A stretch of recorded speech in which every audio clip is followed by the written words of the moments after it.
Hey everybody, I wanted to make this video because I know how hard it was for me to find some information and parts and just overall knowledge on an Onan generator. This is a BF model. I bought it with a trailer, a race trailer I just purchased. The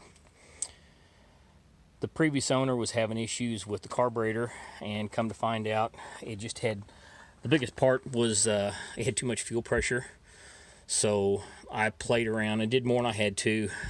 We've got a sprint car team and had some stuff laying around. Had to buy a fuel pressure regulator. That's all I had to do, but I went above and beyond and put some braided line on it and some plug wires off the sprint car. And this is an old Kinsler high-speed bypass I had, and it returns to the tank. Everything works. This is set really low, and I forget what I got it set at, but it's low. It's just like 2 pounds, and it returns to the tank. And got my fuel pressure down to where it needs to be, about a pound and a half.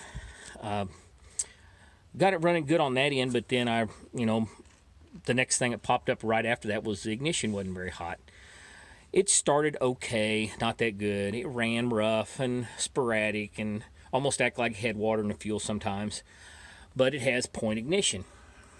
Well, you can't buy the points just anywhere. You got to buy them offline. I couldn't find them at lawnmower shops. I couldn't find them at O'Reilly or anything. So I decided I wanted electronic ignition. So that's what I came up with right there. Chrysler ignition module. The thing is, I had to do some rewiring. I took this box completely off. It housed a relay, a bunch of wiring. It had a different switch that actually went bad, and I changed it out and put a rocker for the ignition and fuel pump and a push button for the actual starter. It had 2 fuse holders. This one was broke, so I wired this one in. But I gutted this, took everything out of it, all the wires. It was just an empty box, and started over. And I utilized this fuse holder. This one has a hot wire coming from the solenoid up to it that runs the ignition. This fuse holder now that was here runs my push button. At the same time, I switched my starter solenoid out. This had the negative activated solenoid where the coil is hot all the time and use a ground to activate it. Well, I don't like that kind. I like the other way. So this is actually the style that this is a hot wire and it activates the solenoid to start it. Okay, back to the ignition. I ran a hot wire from my ignition switch around to this ballast resistor, and straight off that same post, this orange wire goes to the coil.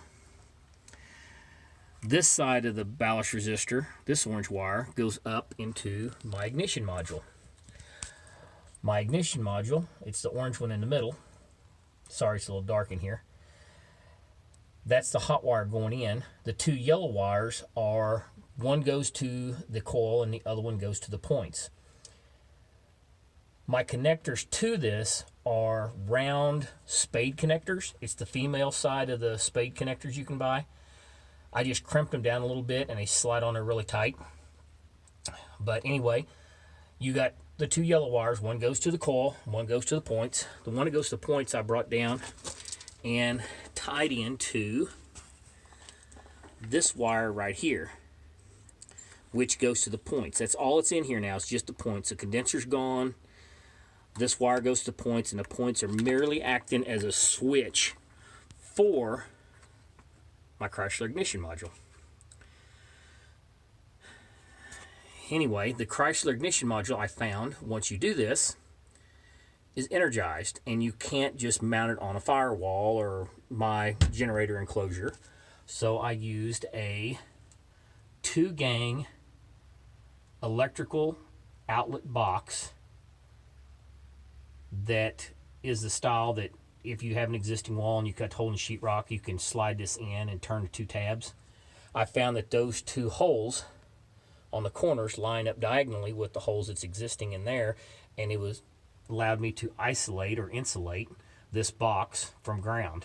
It worked perfect. So anyway, that's what I did there. I've got it all wired up. I did all this for like 50 bucks.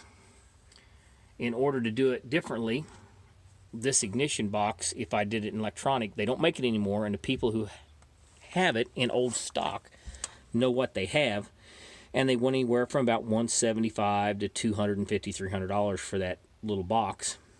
And I was just stubborn and decided I wanted electronic ignition. I was going to do it my way. So I created my own. Like I say, this still has the points in it, but they only act as a switch for the ignition module. The ignition module is off a 1975 Dodge half-ton two-wheel drive with a slant 6, as is this ballast resistor.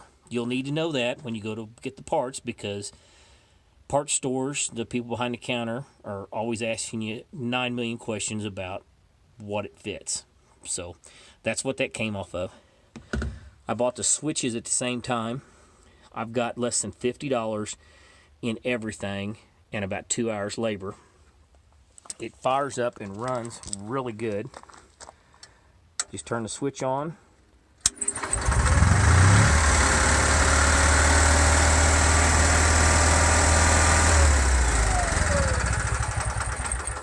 And there you have it. It runs like a champ now. Smooth, fires up quick. Couldn't ask for more.